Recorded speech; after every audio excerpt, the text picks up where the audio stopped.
It feels great to vote on something and have your say. Well, apply this to requirements prioritization and you get a fun and engaging way to get feedback on priorities from the team or group of stakeholders and users. Voting doesn't mean that decisions is necessarily made, but rather it's a facilitation technique to get dialogue going to see where the group stands on the priorities. When I do voting meetings, I prepare the items to vote on. Usually voting happens within a group of about 10 items. More than 10 and it gets a little bit messy. For our Go Health example, features and stories are part of the list of items. So for example, the product owner may prioritize 5 to the 10 features at the time to work on with the roadmap or a handful of small stories at the time to determine the next priorities. Then I make sure to fill in the context of the items. This may have been done before in the meeting, or you can do this during the meeting depending on the participants' knowledge of each item. Next, set up the criteria for voting and explain it to the participants.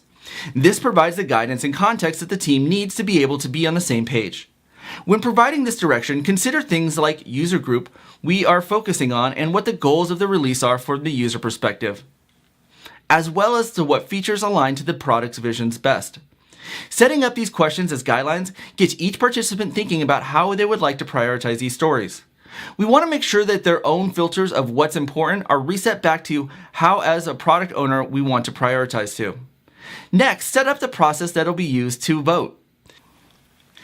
This includes things like how many items are there total to vote on?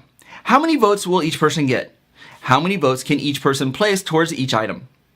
Is this a silent voting or will you allow discussion amongst the voters? I also like to think about things like, can voters change their votes? Or are votes anonymous? This impacts the voting mechanism that you use, like stickers or blotters or colors that you choose. How much time do they have to complete their votes? And do they even have a time limit? Also, what will the results of the votes be used for? Will the team discuss the results when finished or not? Then follow the process and let the results unfold.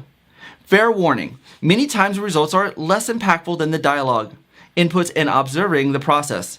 It just depends on exactly what you're looking for to prioritize in the decision-making process overall.